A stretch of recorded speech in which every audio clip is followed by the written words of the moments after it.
First trick का explanation. अब मैं आपको सेकेंड ट्रिक दे रहा हूँ थर्ड ट्रिक। आप समझो मेरा,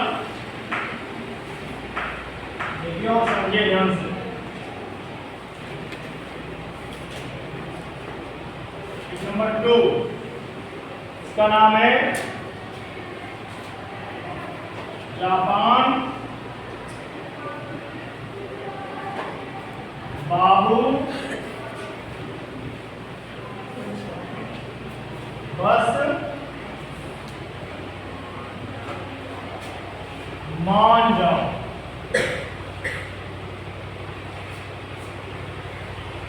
इसका नाम क्या है? जापान बाबू बस मान जाओ। इनमें से आपको क्या लिया गया? मेन वर्ड, और ये क्यों ला रहा यार? ये आपके माइंड में इंटर कर जाएगा। जापान बाबू बस मान जाओ। इसका एक्सप्लेनेशन मैं कर रहा हूं, आप सभी लोग नोट कर लें। जैसे जेड है, जेड ए पी ई और एन, इसको किससे प्रेजेंट करते हैं? तो जेड से क्या होता है? Atomic number. क्या होता है? Atomic number. एटॉमिक नंबर, जिसे हम क्या बोलते हैं? परमाणु संख्या। क्या बोलेंगे? परमाणु संख्या या परमाणु क्रमांक। परमाणु क्रमांक, समझ रहे हो ना? क्या बोलोगे? परमाणु संख्या या परमाणु क्रमांक बोलोगे। फिर है A4। A4 होता है एटॉमिक मास। क्या रख करना है? एटॉमिक मास यानी द्रव्यमान संख्या। द्रव्यमान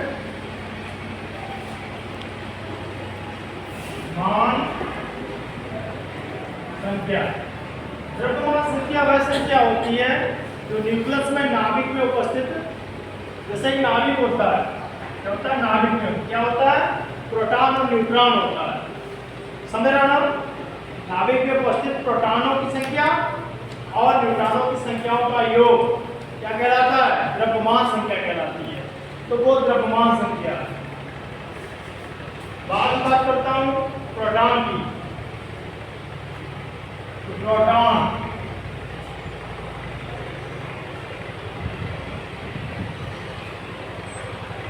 प्रोटॉन इस पे धनात्मक चार्ज होता है। इसे इलेक्ट्रॉन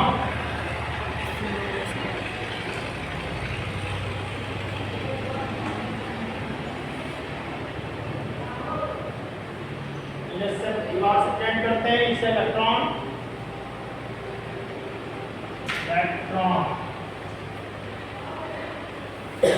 इलेक्ट्रॉन क्या करता है?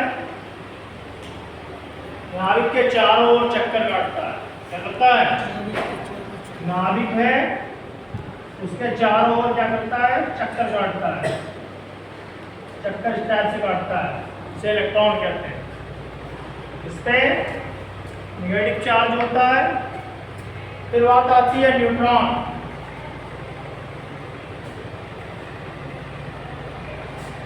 न्यूट्रॉन ये न्यूट्रल होता है।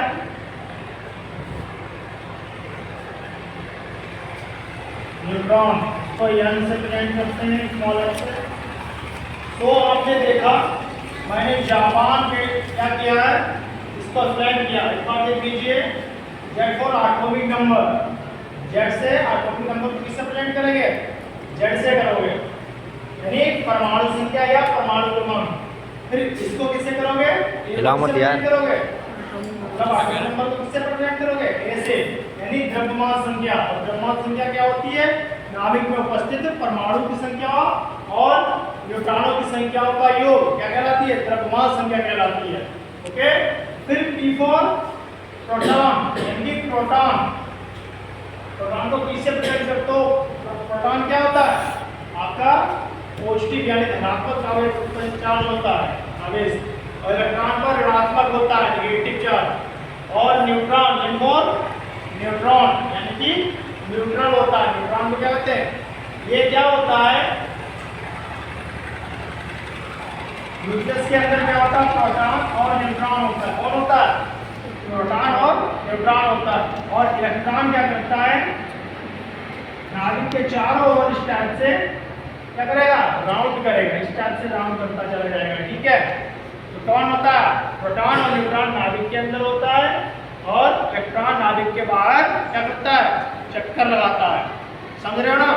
तो ये आपको पता चल रहा होगा। जापान बाबू बस मान जाओ। तो जापान का मैंने आपको एक्सप्लेन करा दिया है, और जो अंडरलाइन कर रहा हूँ उस पर नहीं ध्यान देना आपको सिर्फ जो वर्ड मैं बता रहा हूँ उस पर ध्यान देना है। ओके, अब देखिए, नोट कर लीजिए सभी लोग। कर लिया? ओके, नेक्स्ट देखिए,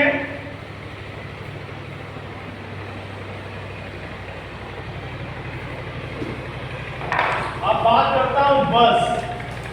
ये बस खाली बस नहीं है, ऐसी बस है भाई। क्या है? वैसे आपको पता होगा PUS, हम लोग क्या लिखते हैं? PUS लिखते हैं, लेकिन मैंने यहाँ पर क्या लिया है? बस। क्या लिया है? BAS, ये लिया है। बस को कैसे लिखते हैं? ऐसे PUS बस, लेकिन मैं कैसे लिखूंगा? BAS। ओके, बस। तो इसको हटा देता हूं, और इस बस को, एसी वाली बस को जो है यहाँ पे रखता हूं। तो इस बस पे हमें काम करना है, और ये बहुत अच्छे से आप समझिए, लेब का प्रोसेस है, और अच्छे से आप रिएक्शन के बारे में जानोगे। जरा देखिए इसको क्या करना है। पहले मैं इसके बारे में बताता हूँ क्या है ये, फिर बात करता हूँ।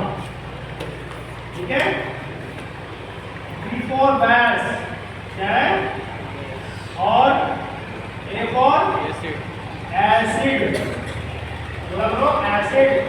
फिर S फॉर क्या होता है? सैल्ट। क्या होता है? आपको पता होना चाहिए क्या होता है? क्षार।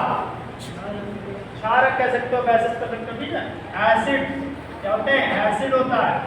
तो क्या कर लोगे? अम्ल। ओके, और सल्ट यानी कि लवण। अब आपने पढ़ा होगा कि बेसिड, अम्ल और क्षार। तो बस का मतलब समझ में आया बच्चों? बस का आया नहीं आया? क्या हुआ? B फॉर बेस यानी क्षार, A फॉर एसिड यानी अम्ल, और S फॉर सल्ट यानी लवण। अब क्या कहता हूं? एसिड की बात कर लो या इसकी, क्या कहता है? ये एसिड या बस मतलब गैस क्या करता है? जलीय विलयन में डालने पर क्या करता है? हाइड्रोक्साइड आयन देता है। क्या देता है? हाइड्रोक्साइड आयन देता है, ये आयन देता है। तो उसे क्या कहते हैं? क्षार कहते हैं। और क्षार स्वाद में कैसे होते हैं? कैसे होंगे? कड़वे होते हैं क्षार, और जो खट्टे होते हैं उन्हें क्या कहते हैं? तो जलीय विलयन में डालने पर अम्ल कैसे होते हैं? जलीय विलयन में डालने पर क्या करेंगे? वो हाइड्रोजन आयन देंगे। क्या देंगे? हाइड्रोजन आयन देंगे, तो उसे अम्ल कहेंगे। ओके, तो क्षार और अम्ल का कुछ पता चला। तो जलीय विलयन में डालने पर हम लोग क्या OH आयन प्राप्त हो, उसे क्या कहोगे? क्षार कहोगे। ठीक है, जैसे NaOH। और अम्ल क्या कहोगे? एसिड किसे कहोगे? जो जलीय विलयन में यानी कि हाइड्रोजन आयन देते हैं, तो उसे क्या कहते हैं? क्या बोलोगे? अम्ल बोलोगे, यानी एसिड बोलोगे। अब जो एसिड और क्षार से मिलकर बनता है, एसिड और क्षार से जो मिलकर बनता है उसे लवण कहते हैं। ओके, ये नोट कर लिया है। अब आगे देखिए इसका काम कहाँ पे यूज हो रहा है, क्योंकि ये बस ऐसी है, इसको समझ लिया तो थोड़ा रिएक्शन में आपके समझ में आएगा। ओके, देखो बच्चों, तो क्या लिखता हूँ? B + A chips, yes, okay. और एक चीज बताऊं, बस को अगर आप लोग क्या कर लो, बाष्पा, क्या कर लो, बाष्पा, क्या कर लेना, कर लीजिए यहाँ पे बाष्पा लगा लो, ठीक है, सही रहेगा। क्या कर लो, बाष्पा कर लो। तो आप क्या कर लोगे, यहाँ प्लस बढ़ा लो तो पा कर लो, ओके, नो प्रॉब्लम, ओके। तो बस यानी बेस छार ले लेता हूँ, क्या ले लेता हूँ, छार ले लिया, NaOH लिया, क्या लिया, या नहीं लिया, देखते रहना कहाँ पे यूज हो रही है ट्रिक, ठीक है। फिर क्या करता हूँ, एसिड ले लेता हूँ, HCl ले लेता हूँ, क्या लेता हूँ, HCl ले लेता हूँ, ले लिया, देखा ना, एक क्या ले लिया, ध्यान दो इसको, एरो को छार ले लिया, लिख देता हूँ, और ये हमने ले लिया, देख रहे हो बच्चों, एक छार लिया, एक अम्ल लिया, क्या बनके तैयार हो जाएगा, लवण तैयार हो गया। देखिए NaCl क्या हो गया, NaCl, तो 1H देख रहा ना, 1H कितना हुआ, 2H प्लस 2H, तो 1 ऑक्सीजन बचा है, ऑक्साइड बचा ना, तो यहाँ पर क्या लिख दोगे। तो बात क्या गई थी, ट्रिक है क्या गई थी, जापान बाबू को मैंने फर्स्ट मतलब आपको पहले करा दी इसका स्टेप, बाबू साइलेंट वर्ड है, उसके बाद बस पे कराना है, तो क्या करना है, बाष्पा, क्या करना है, बाष्पा, यानी कि बस, ध्यान रखो, याद रहेगा, ठीक है। तो बी से क्षार, वेस्ट क्षार, ए से एसिड अम्ल, और सल्ट से लवण, लिख देता हूँ लवण, ठीक है, लवण। तो बात समझ रहे ना, बस यानी क्षार और अम्ल के साथ जब क्रिया करते हो, रिएक्शन करते हो, तो क्या बन जाता है, लवण बन जाता है। अभी आपको बताया कि Na क्या है, मेटल है, और ये नॉन मेटल है, मेटल और नॉन मेटल के साथ रिएक्शन करते हो तो ये लोग बन गया, क्या बना, NaCl, नमक बन गया। फिर मैं 1H कितना हो गया, 2H हुआ, तो 2H लिख दिया, फिर O बचा यहाँ पर यानी ऑक्सीजन, तो यहाँ लिख दिया, ठीक है। तो देखिए ये क्या हुआ, क्षार है, ये क्या है, एसिड है, और ये क्या, सल्ट है, ओके, और ये पा, बस पा क्या हो गया, पानी बन गया, पा माने बाष्पा। तो आप ये देख लिया आप लोगों ने, अच्छे से बना भी सकोगे, लेकिन 1 टाइम रिवाइज करोगे आपको अच्छे से समझ में आना स्टार्ट हो जाएगा, लेकिन ट्राई करते रहोगे तभी आएगा, समझ रहे हो नहीं, स्किप करके देखिएगा अगर नहीं समझ में आता, लेकिन फिर देखिए मैं बता रहा हूँ, KOH क्या लिया है, KOH लिया, और H2SO4 ले लिया, क्या ले लिया, H2SO4 ले लिया। आप तो पता ही है आपको, ये क्या है, हमारा क्षार है, ये क्या है, अम्ल है, और क्या मुझे मैकेट करना है, लवण बनाना है, ओके। तो पोटेशियम क्या लेना है, मिला होते यार, ओके, देखो HSO4, इससे पहले क्या ले लेना है, HSO4 प्लस, यहाँ पर 1H बचा है, और 1H ये आगे दे रखा, तो 2H हुआ, तो 2H ले लिया, मत हिला यार, 1 ऑक्सीजन बचा है, यहाँ लिख दिया। नाम लिखने की बात करता हूँ तो मैं सोडियम हाइड्रोक्साइड बताता हूँ, फिर लिख देता हूँ नाम सोडियम हाइड्रोक्साइड, इसका HCl क्या होगा, इसका HCl हाइड्रोक्लोरिक अम्ल, हाइड्रोक्लोरिक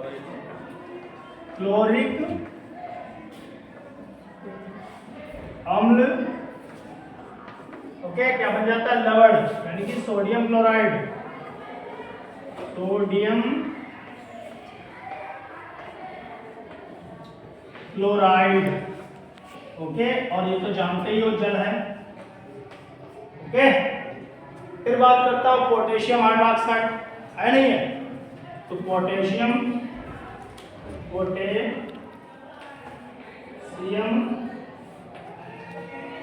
हाइड्रोक्साइड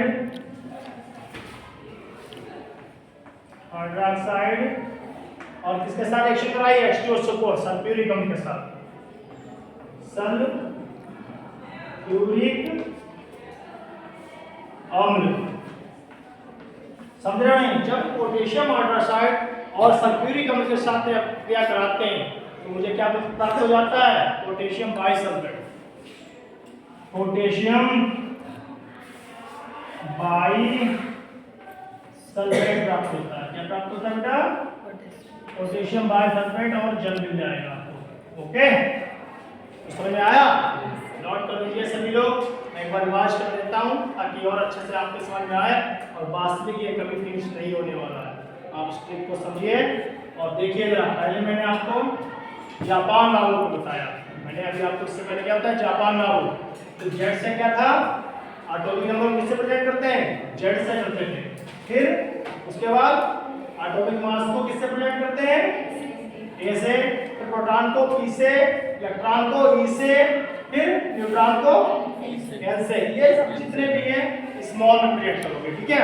केवल आपको ये करना है एटॉमिक मास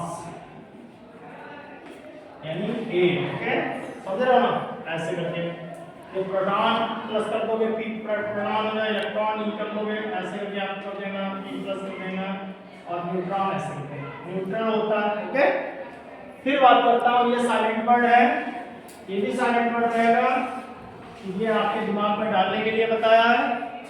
बस यहाँ पे स्टॉप रुक जाती है, बस रुक जाती है। इसको हमें 5 रुपये एक्स्ट्रा देकर ऐसी बसें चल रही ना सुबह, तो आराम से बैठने के लिए ऐसी हल्की चाहता है, थोड़ा एक्स्ट्रा ही पड़ेगा।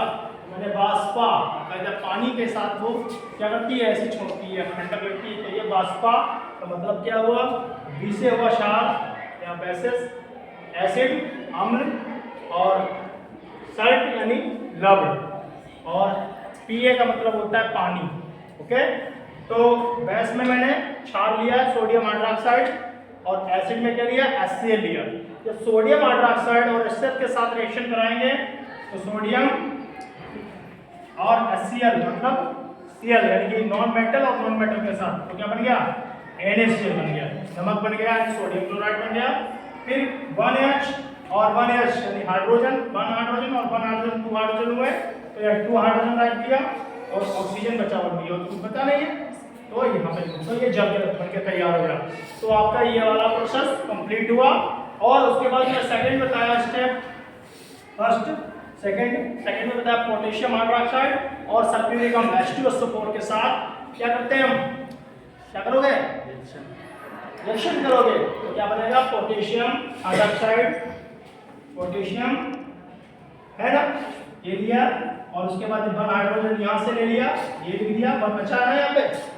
फिर क्या करते हैं 1H जस्टमेंट, फिर क्या करते हैं 1 बचा था, और ये ले लो H2SO4 लिया, तो पोटेशियम बाइसल्फेट, और उसके बाद ये 1H बचा, 1H और 1H कितना हुआ, 2H हुआ, और उसके बाद ऑक्सीजन, तो क्या H2O हो गया। तो जेल कंप्लीट हुआ, तो बनके क्या रेडी हुआ, पोटेशियम हाइड्रोक्साइड और सल्फ्यूरिक अम्ल के साथ जब रिएक्शन किया तो पोटेशियम बाइसल्फेट और जल प्राप्त हो गया। ओके, तो बताओ कुछ समझ में आया या सिर दर्द होने लगा है आपका, होने लगता है एस्ट्रियमाइज, बट अभी ट्राई करो, 100% आप कई बार देखोगे, अच्छा समझ जाओगे। तो गाइस इसको फॉलो और सब्सक्राइब करें। Okay, thank you.